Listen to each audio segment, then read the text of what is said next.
Hello, my name is Leo Burke, and I'd like to introduce you to Prior Unity by the world friend Adida. In the brief span of 100 pages, Adida offers an extraordinary gift to humankind. In this book, he describes the essence of prior unity and notes that it's not a philosophical proposition, but rather an observation of reality. Adida outlines our history of disunity and how we've gotten off track, and what we must do to regain our sanity, such as building vibrant cooperative communities and by taking the totality of the earth into account in our decisions and actions in an inclusive and non-oppositional way. The simple yet profound message of this book is twofold. First, all manifestation is appearing as a single unity, an indivisible whole. And second, our consciousness needs to catch up with the reality, capital R, in which we're participating. Here's the issue. For almost everyone, our modes of thinking tend to be stuck in systems of identity and difference.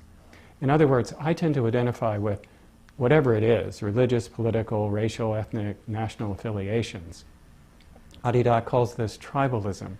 Whenever this happens, we're off to the races with a sense of me versus you and us versus them.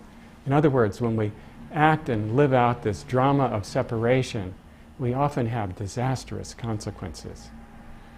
But as we learn to embrace the understanding that we're really part of humankind first and act on that basis, then we can generate real cooperation with others. We can live with a disposition of tolerance, non-competitiveness, harmlessness, vibrant participation in life, and accountability for our behaviors and actions.